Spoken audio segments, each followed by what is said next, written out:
Good morning, Kyle Guilfoyle. Hello, Mark Stoiber. First of all, I think everybody's probably pretty shocked seeing this behind me. So I have to give full disclosure. This is my mom's place. I'm in Calgary. And so I thought I'd shock everyone with a mom background. Well, it suits you well. Yeah, thank you very little. But we're here to talk to you today. Kyle, we've known each other for 6 years, 5 years now. Oh no, I think it's only been like I think two years, Really? maybe two and a half. I don't know. It seems like forever. Seems We were, like yeah, since you were 12 years old, just yesterday. well, yeah. I mean, now I'm only 14, and well, I mean, we worked on a project together about I think it was about 2 years ago now. Yeah. Now and then I was stalking you about 6 months before that. Yeah. So 2.5 years, I'd say. Yeah. Okay. Fair enough. I see it. The time just flies. I just keep tracking like decades now.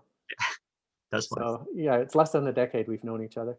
Exactly. But I wanted to bring you aboard today. Entrepreneur's Hot Seat, as you know, it's generally where we bring in somebody from the Brand DIY group who's an entrepreneur, and we go through what they're doing.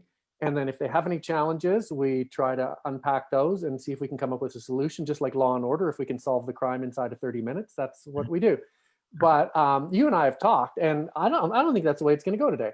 I think it's going to be more you telling us the cool stuff that you're up to, and you've been doing a little bit of augmenting and pivoting and trying some different stuff to keep the show on the road. And some of the stuff that you're doing is exactly what the people in this group should be doing. So it'd be really cool to hear about that and see maybe there's some people who can take advantage of your offering, because I think the stuff that you're offering would be awesome for the entrepreneurs that are in this group. So there you go. So that's what we're going to talk about. Sounds awesome. Where would be best to begin? I think the best place to start is Nimble Bar. Nimble Nimble Bar is such a cool concept. And you know, in the header to this interview, I wrote that you're probably the best bartender I know. And you just I don't know. My limited experience with like artisan bartenders, you've got some really cool stuff going on. Oh, And your idea with Nimble Bar to mhm. sort of spread the love was a really cool one. So take us through the origin of that idea. Yeah, okay. Yeah, so, oh man, Nimble Bar Company is so funny. We started that business in probably the stupidest way you could start a business. We had this like blitzkrieg concept of going across the entire country. We literally gallivanted across Canada, and we like were making cocktails in national parks and like taking videos and stuff, and we just thought it'd be like this media blitz. But we thought we'd be serving customers on the way, like maybe, but we had no idea what we were doing. We knew it was for restaurants, and so we said, oh, we'll like make you a video, or we'll do this and that, and we proceeded to waste an astronomical amount of money. So it's just so dumb. But we came back destitute, and we sort of thought, well, like what do people actually want, which is the question we should have asked in the first place. And when we really looked at it, we noticed that over the years, a lot of people would ask us, where did you learn how to bartend? You Mhm. know, we even had people asking us like, oh, like, did you go to university for this? Which seems ridiculous. And I think that's, a result of like like he's super nerdy. Nate's my partner, and he's just so nerdy about like spirits. Like the guy can just go on and on and on, and he's kind of like a professor. And so, you know, after having all these people ask us where we learned to bartend, we were just like, well, why don't we just teach people how to bartend? And it was counterintuitive because usually bartending schools are negatively stigmatized. Mhm. They're like teaching super dated techniques, and like there's just not a ton of value there often. Obviously there are exceptions. And so we said, you know what, screw it. Well, let's make our own bartending school and teach people how to be high performance bartenders. Become a top 1% bartender is sort of, our intention for our students, Mhm. so that they can pave their way in the hospitality world. They can work at, the world's best bars. Yeah, so that's how it started. I feel like I should take a break and see if there's anywhere you want to go from here. No, where I want to go is you decide to take this online. Yeah. So okay. So COVID hit. And Yeah. Yeah. So COVID hit, cratered the industry, and as a result, well, we can run classes. So my partner and I started to we put our heads together, and we started to record our content, our our lessons, and we figured, well, um, at the very least, this will become super valuable for future cohorts. Hmm. Whether we monetize or not, we'll see. So we're continuously developing that. We have a members area now, members.nimblebar.co, where our students can have conversations. There's some course content there, and we're continuing to build it out. But we're back in class now, and so as soon as we were able to hold classes again, our first class after COVID was full capacity, but given that we can only have 6 people, our we had 2 more classes after that that were about the same, and then this class that we're running right now, we with the regulations kind of loosened up a bit, and so now we actually had to turn a couple of students away from this class, and I don't say it to like uh, brag. I find it kind of perplexing, but I'm super grateful for it, and I think it's a testament to having built a strong, trustworthy brand. Hmm. So, but yeah, we've kind of always been experimenters and schemers, Hmm. and so Well, we're I've always yeah. found you one of the most curious people I know. So, I mean, you throw yourself into stuff, and you're into that. You like checking new stuff out. I do. Now, but you recorded all the lessons. Are you putting those lessons up online so folks can participate online as well as in person? It just seems like a way to expand your reach, even though Oh, to- not a lot of bars oh, right now. totally. And it's an opportunity that we candidly um, haven't executed um, very well up to this point. And I think we were talking before this call about the concept of who, not how. Hmm. Um, and Dan Sullivan, right? Dan Sullivan, yeah, who is the head of strategic coach, the founder of it. I'm a super fan. Um, and we've always from the beginning have asked how do we how do we capture this content? How do we record it? How do we build a membership site? How do we put it out there? And so we've always been asking the wrong question on how to do it, and we have done quite a bit of that, you know, well. Mhm. But right now we've kind of gotten in our own way, where like now we're back to running classes, and so it's fallen off the wagon a little bit. But we do have a plan in place to have the full course online launched by early 2021. It's just, yeah, man, we just had challenges finishing stuff like that because we just get carried away with like actually running our business. I mean, that's the story of my life. Because I'm looking at how do I create passive revenue, Mhm. and building out the brand DIY books. I've got 4 of them now, Mhm. and I've got Chris Burge and Chris Whiteley putting together a landing page for me so we can sell these things and market them online. But the business of life just somehow gets in the way, and it's just a matter of setting priorities. But also, I think what you said, the who is more important than the how. Um, Tapping people to just get the damn thing done for you, Yep. as opposed to constantly making excuses for why you're not doing it. Yeah, and I, admittedly, my partner Nate and I were completely opposite. Like we like the Myers-Briggs personality test. We both have opposite letters, like every single one. And so we like we're we're figuring out how best to get things done. Um, and so the question I asked him was, how much has it cost us to not have this done like 6 months ago? And so when you look at it through that lens, I think it becomes really easy to be like, oh, well, like, why don't we just pay someone $5,000 to $10,000 to just make this thing for us so that we can then sell it? Because that's my skill set is running traffic and conversions and selling stuff online. It isn't, and this is what I'm, as I move along this entrepreneurial journey, I'm learning what I'm good at and what I'm not good at, and I'm not like a high follow through person, and that's okay. I now I know that I need to surround myself around other high follow through people. So yeah, that's kind of how we're navigating that one. We're also this might be a good segue into DTC, because we're another thing that we're exploring is creating a DTC product. We've had this uh, these nimble smoking pucks that you can use to make smoked cocktails, smoked old fashions or whatever. And so we're gonna experiment putting that into the world as an e-commerce DTC product, and we'll see how it goes. But Now, for all the kids out there, DTC is direct to consumer, yeah, and it's a fancy new tech language for junk mail.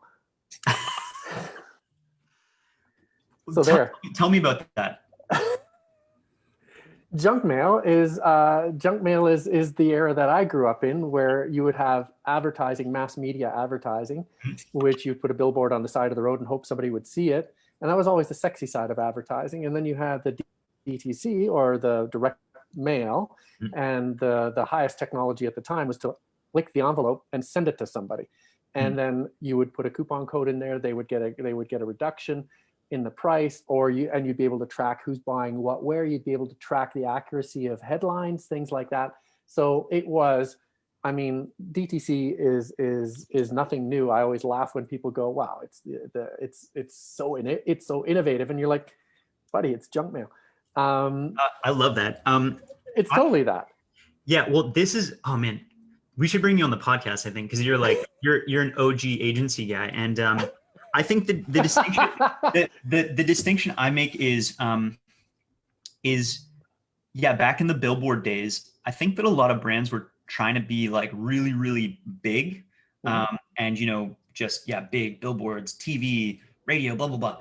But now it's like a lot of these DTC brands that are crushing it are like really small, narrowly focused. They're lean and they're fast as hell, and I know that that's kind of vague, but I really like at DTC, I see that as a big part of our mission is how can we help people be as lean, simple, fast, and just narrowly focused as possible. And something like that is how. Well, I think it's a blend of, you look at Minority Report with Tom Cruise, where it's hyper personalized, which we were never able to do. I mean, we were able to mail it to specific postal codes and stuff like that, to specific incomes, but you can hyper personalize now.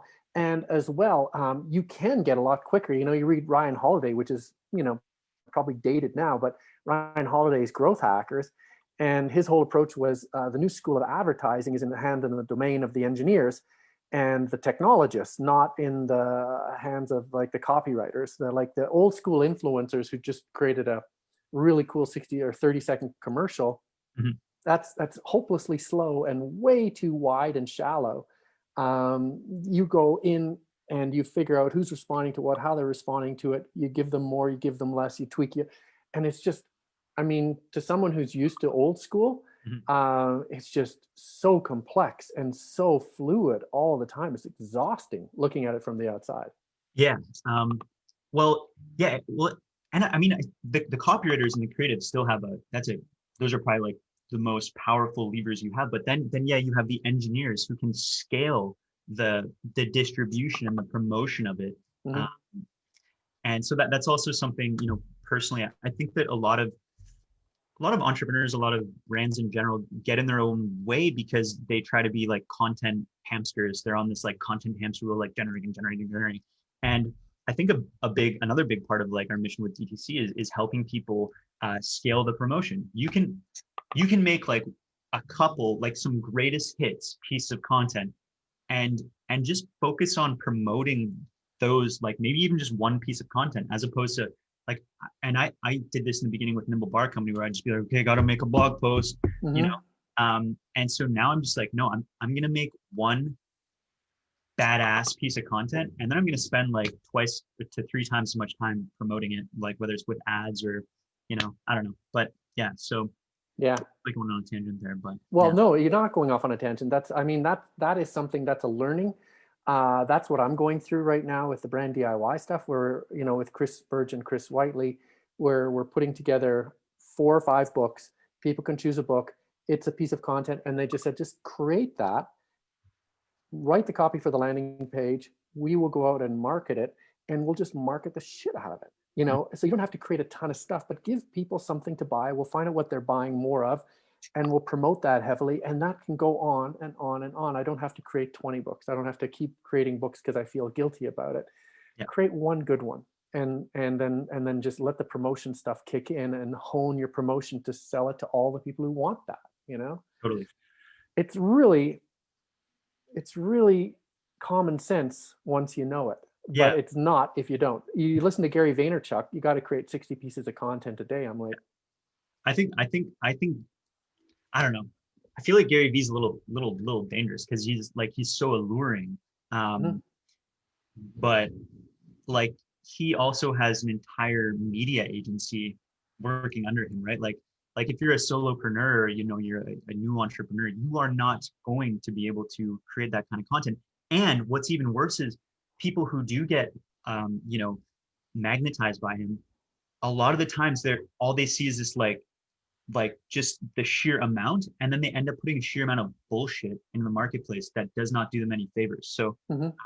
yeah, I think he's I mean he's amazing, like very impressive, and I've certainly been impacted by him, but there is like a little thing to be aware Yeah, of. there should be a little asterisk by the side of his name. Yeah, So exactly. talk about DTC, because I just took you off on the junk mail tangent. Now let's come back from the late 1800s and come back to the modern day. Yeah, This is how you're putting food on the table right now. DTC and Achu, which is an agency everybody should know about, entrepreneurs, because what you do is help them maximize conversions through Facebook yeah. and So other. so Achu is an agency I founded a couple years ago with Mackenzie Duncan, who you know, Mhm. and it's really for like I'm so passionate about education, and I'm really a product of a lot of online learning. Like I've gone to school for music. I have a couple degrees in music, but You're really, an opera singer. yeah, I'm an opera singer. Nobody knows that. Everybody, Kyle's an opera singer. I'm an opera singer. Um, but I attribute so much of, you know, where I am today, and you know, in many ways I'm just getting started. I'm a beginner, but I attribute most of it to online learning. And so because I'm such a proponent of it, you know, Achu is for you know, online course creators, training programs, consultants, coaches, the kinds of people who have had such a huge impact on me. And yeah, really what we help them do is we help them, you know, in the beginning get 1 to 10 new clients or students or customers in 30 days using a really simple Facebook advertising method that I came up with called 3x3x3. I can link to it after this. Hmm. And then that's it. I basically I noticed there's a bit of a gap between people who are starting and people who have built a campaign that's ready to scale, and then maybe they want to scale it faster, and maybe they want to get an agency to do that or hire an in-house team. But there isn't too much in between, like to help people get the ball rolling in a smart way that Hmm. doesn't burn money. And I've seen people just I've it's happened to me. I've burned a lot of money.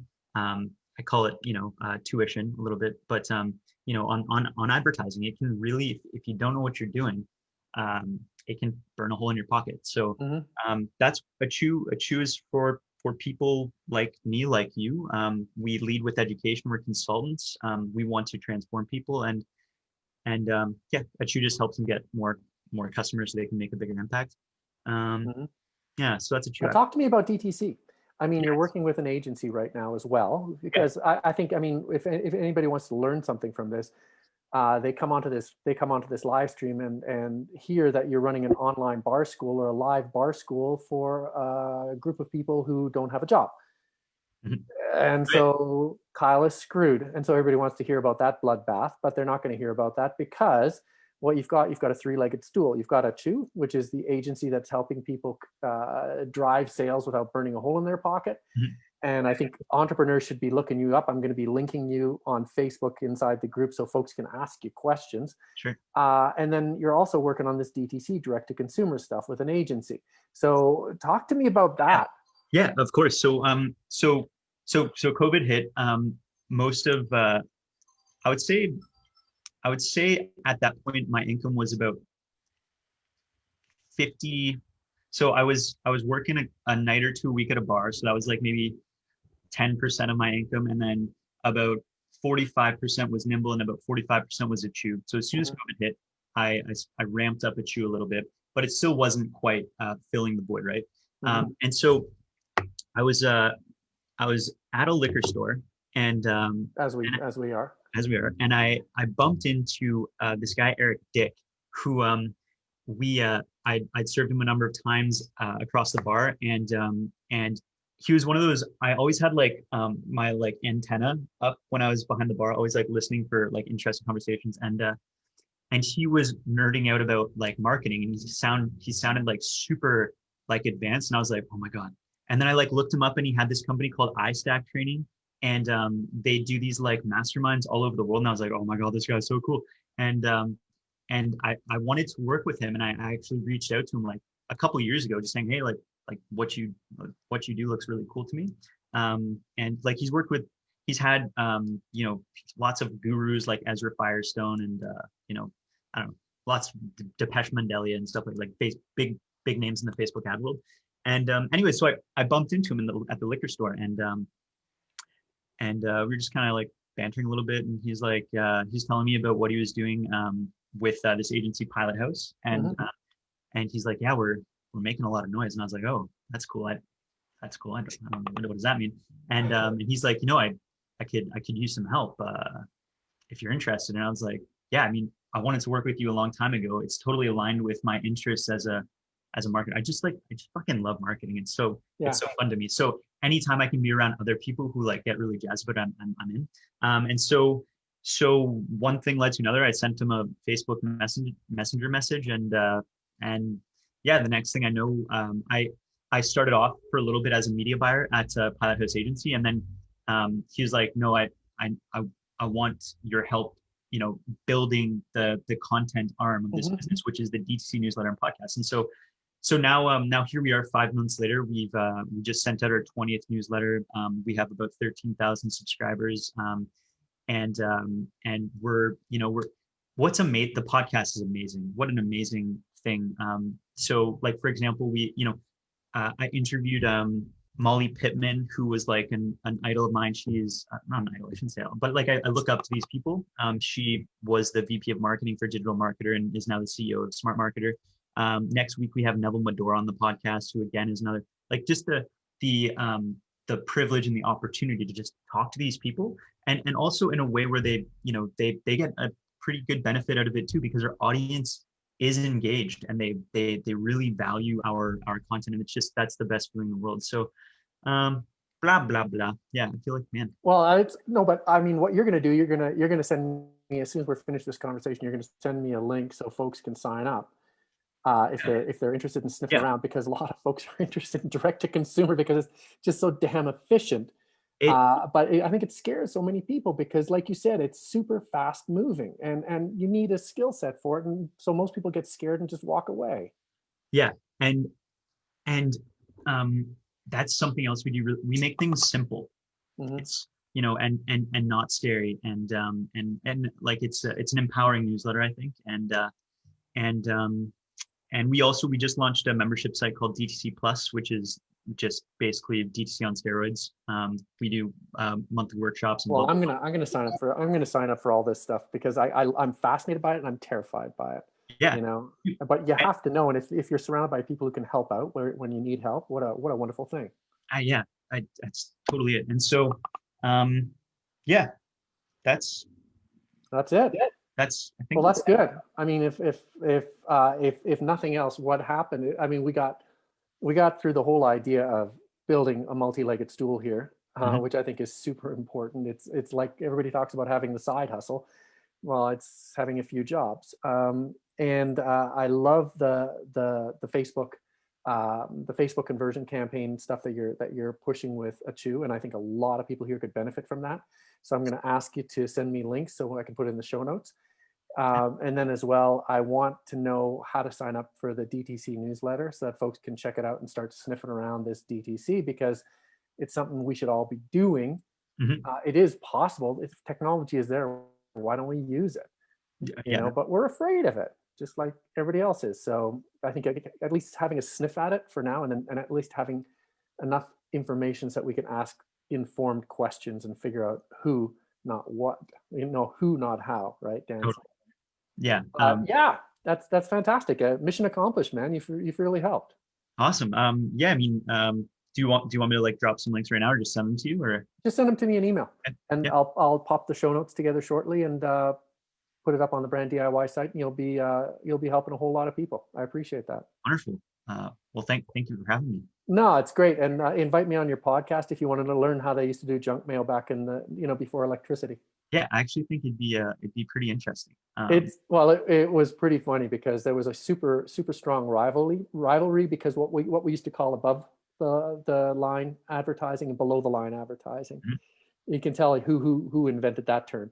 The above the line was us, yeah. and the below the line wasn't us. Mm-hmm. And below line was always, they were the direct mail people, and they always talked about getting results, and we were like persuasion and image and Cannes Film Festival.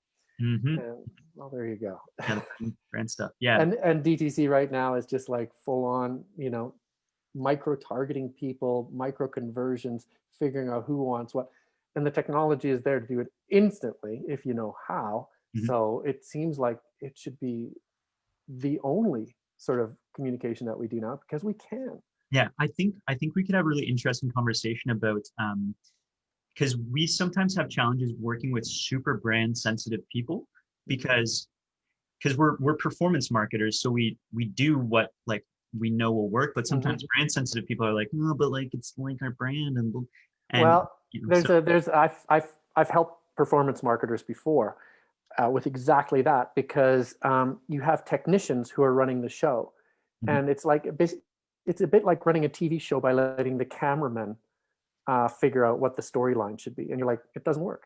Mm-hmm. You need artists in there too, and otherwise, that was the big downfall of direct mail people, was that they would test, and it makes everything dull and lifeless, right?